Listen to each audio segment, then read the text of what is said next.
بسم الله الرحمن الرحيم. الحمد لله رب العالمين، وأفضل الصلاة وأتم التسليم على سيدنا محمد صلى الله عليه وسلم المبعوث رحمة للعالمين وعلى آله وصحبه أجمعين. أحييكم بتحية الإسلام. تحية الإسلام هي السلام، وأقول السلام عليكم ورحمة الله وبركاته. وعليكم السلام ورحمة الله وبركاته. شاء القدر أن نلتقي اليوم في هذا الملتقى جميعا، وكلنا ننتمي إلى القومية الكردية بغض النظر عن التعصب. وكان من الأولى Allah'ın isteğiyle şu an buradayız.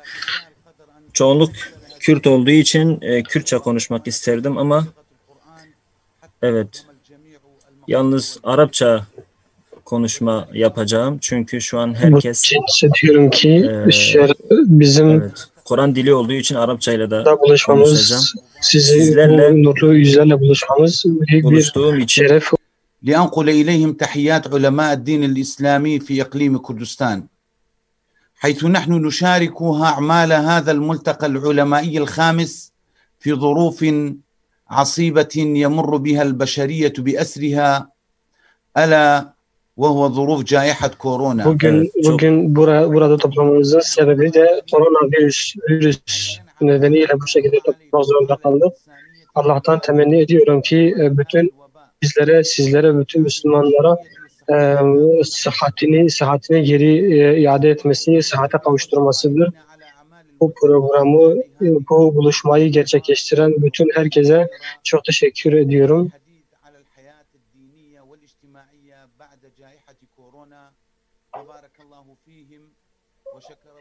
İnşallah bu koronadan sonra tekrardan toplantımız yüz yüze olur. Temennimiz o şekildedir. Allah gökyüzünden gelen Allah Teala'nın gönderdiği musibetlerin sebebine girmeden önce şunu demek istiyorum. Geçen hafta meydana gelen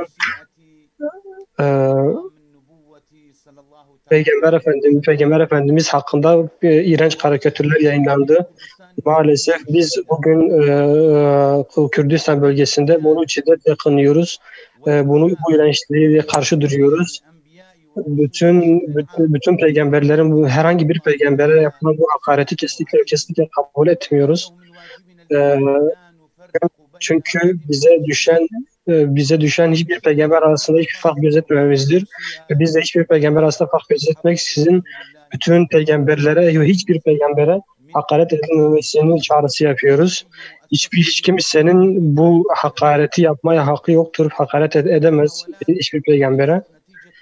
Bu yapılan girişimler bugünün girişimleri değildir. Maalesef Peygamber Efendimiz sallallahu aleyhi ve selleme yapılan hakaretler, saldırılar Peygamber Efendimiz'in gününden beri devam ediyor. Bugüne kadar gelmiş. Bugün de saldırılar devam ediyor. Onun devamıdır. Geçen hafta bu Peygamber Efendimiz hakkındaki karikatür maalesef bütün ümmeti tesir altına almıştır. Yani bütün ümmet etkilenmiştir bundan. Ve şu an dünyanın her yerinde bunun karşısında protestolar, boykotlar yapılıyor. Ve bizim de buna kesinlikle her ülkede, her bölgede destek vermemiz gerekiyor. Biz Müslümanlar olarak ve özellikle Kürdistan bölgesindeki alim olarak konuşma özgürlüğünün olduğunu, tabir özgürlüğünün olduğunu inanıyoruz. Bu Allah-u Teala bütün insanlara, bütün Müslümanlara, insanlara bu özgürlüğü vermiştir. Hiç kimse arasında fark yoktur. Ancak saldırılar ve saldırılar ve maalesef bugün özgürlük olarak lanse ediliyor. Bunlar kesinlikle özgürlük olarak ele alınamaz. Bugün bizim yapmamız gereken şey Peygamber Efendimiz'i bütün dünyaya tanıtmak. Bütün dünyanın her yerinde Peygamber Efendimiz'e, Müslümanlara ya da kafirlere fark etmiyor. Herkese Peygamber'i daha çok tanıtmamız gerekiyor. Bugün bu fikirleri söyleyen kişilere karşı bu Peygamberimizin akidesini, düşüncesini, salih düşüncesini, doğru düşüncesini anlatmamız gerekiyor. Çünkü maalesef bazıları tanımadan yapıyorlar ya da bilerek düşmanlık yapıyorlar ve diğer insanları etkiliyorlar. Bunun için bizim kendi üzerimize düşen vacibimizi, görevimizi yerine getirmemiz gerekiyor. Eğer biz görevimizi yerine getirmiyorsak, ki bugün getirmememizden dolayı görünüyor.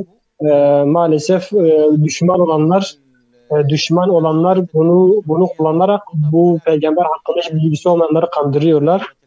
Televizyonlara çıkıp bu meseleyi anlatmamız, radyolarda anlatmamız, kitaplarda anlatmamız gerekiyor, konferanslarda anlatmamız gerekiyor. Biz onların ne logolarıyla, ne dinleriyle, ne düşünceleri alet etmeden biz düşünceyi anlatacağız. Çünkü onlara saldırırsak onlar da bize saldıracaklar. Biz kesinlikle saldırmayacağız.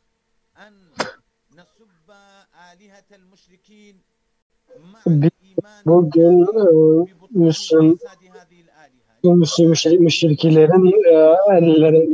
müşriklerin düşüncelerini gerekiyor. Çünkü hepsinin düşüncesi safsatadan ibarettir. Onun için onlarla konuşmamız ve bizim doğru fikri onlara bunun için bize gereken şey Peygamber Efendimiz'i korumak, Peygamber Efendimiz'i savunmak. Ancak bunu yaparken hikmetle, doğru yolla, güzel kelime sözlerle yerine getirmektir. Başkasına tesir edebilmek için yumuşak konuşmamız gerekiyor. Bizim Peygamber Efendimiz'in sünnetine çok iyi bir şekilde sarılmamız gerekiyor ki örnek alalım. Biz bugün Peygamber Efendimiz'e örnek almazsak onu da savunmamız mümkün olmaz. Bunun dışında gökyüzü, şimdi meselesine gelelim, koronavirüs meselesine gelelim. Allah Teala'nın yeryüzüne gönderdiği musibetler sünnetullah'tır.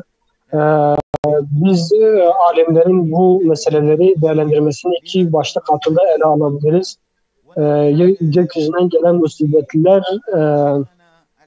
benden önce Doktor Ali Karadağ bu meseleye değindi. Kendisine çok teşekkür ediyorum. Bu meseleyi çok iyi değerlendirdi. Ben bu meseleye geçip diğer bir meseleye değinmek istiyorum. Bizim bu meseledeki alimler olarak nefsi ve ruhi meselesine durmak istiyorum. Kişinin Allah Teala tarafından imtihan edilmesi kesinlikle Allah Teala insanın imtihanı ve onun derecesini yükseltmesidir. Her ne kadar acı da olsa Allah Teala bunun da insanları yükseltmek istiyor. Yani bunun neticesinde bir güzellik vardır. Cezaların ağırı ve sevapların en yükseğidir. Bunun için Allah Teala Müslümanları ve bütün insanları imtihan ediyor ki bu imtihanlarla kendilerine geçsinler. Ve Allah Teala bunun onların derecelerini yükseltmek istiyor. Dünyada herhangi belki insan bunun karşılığını göremeyebilir ancak kesinlikle ahirette bunun karşılığını en iyi şekilde alacaktır. Allah Aleyhi ve Sellem şöyle söylemiştir. Allah Teala bir insan için hayır istemiş, bir kişi için istemişse Allah Teala ona musibetleri gönderir. Eğer Allah Teala bir kişi için kötülük istemişse, onun zararını istemişse o kişi için de bütün belaları uzaklaştırır ki onun derecesi yükselmesin. Bunun için Allah Teala müminleri bu şekilde imtihan ediyor. Allah Teala kesinlikle bütün Müslümanları, bütün insanlığa bu şekilde musibetler gönderiyor. Bunun karşısında sabredebilenler, nefsi kuvvetli olan, sabrı güçlü olanlardır. Bugün hadise geçiyor. Bütün Müslümanın durumu her zaman hayırdır. Kendisine bir şer yakaladığı zaman kendisi sabreder, sevap alır. Kendisine bir şey yaptığı zaman, kendisine bir iyilik geldiği zaman da buna şükreder ve derecesini yükseltir. Yani Müslümanın durumu her zaman derecedir, yüksekliktir, hayırdır.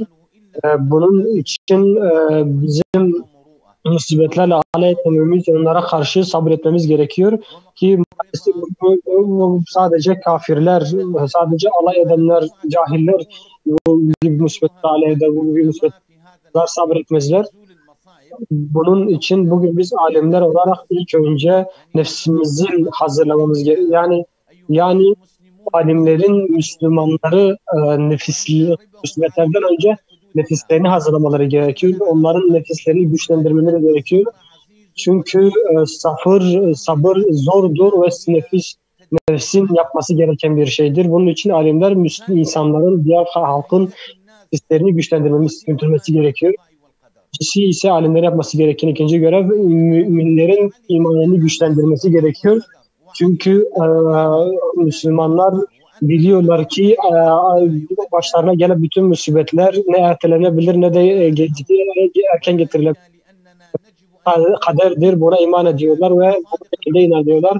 Bunun için imanları güçlendirmemiz ve onları imani mertebelere ulaştırmamız gerekiyor. En azından bu akideye sahip olmaları gerekiyor.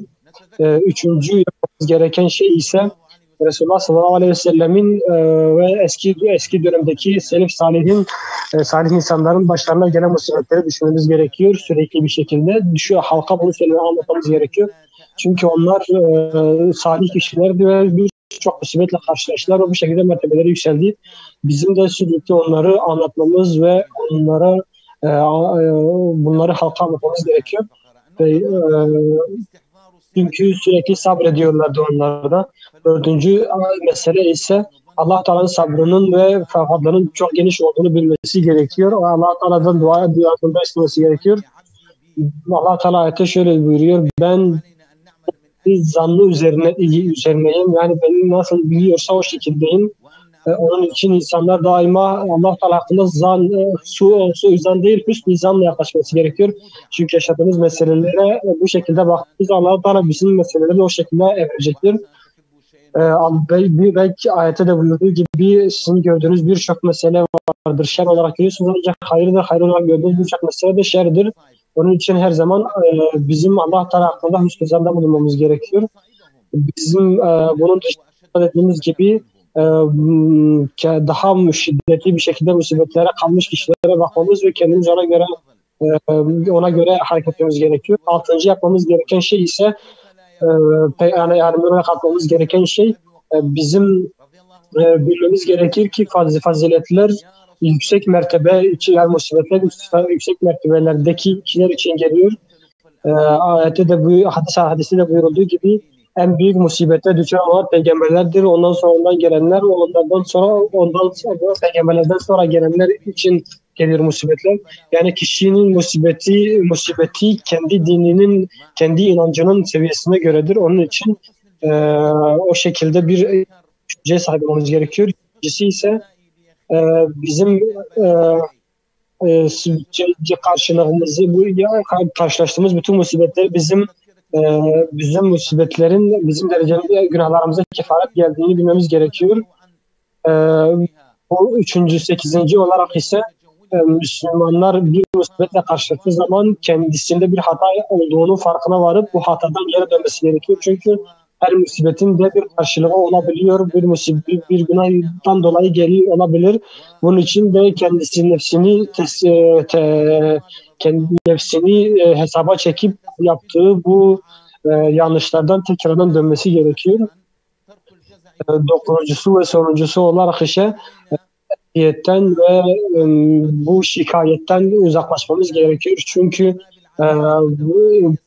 insanın karşılaştığı musibetlerin hikmetinden uzak olan kişiler, anlamayan kişiler sadece şikayetçi olacaklardır. Allah-u Teala ayet-i kerimesinde şöyle buyuruyor: yeryüzünde hiçbir musibet gelmemiş ki hiçbir musibet gelmemiştir ki Allah-u Teala'ya bu kolaydır. Allah-u Teala size verdiğiniz ve size gönderdiği musibetlerde sevinmeniz değil, onlara ders almanız için gönderiyor. Bir kabile yolda giderken bir üzüldüklerini görüyor. Bir kişi de bunlar niye üzülüyorlar diye sormuş Arap kabilesinden bir yanından geçerken. Onların işte bir kişisi ölmüş, ona üzülüyorlar. O da şöyle cevap veriyor: diyor, bu insan onun imtihan olduğunu bilmiyorlar mı ki sabretmeleri gerekiyor ki dereceleri yükselsin. Temenni ediyorum ki inşallah bütün beldelerimizden, bütün ülkelerimizden bu korona hastalıkları uzaklaşır ve şifaya buluşuruz. Hepinize Allah'a emanet ediyorum. Esselamu Aleyküm ve Rahmetullahi ve Berekatuhu.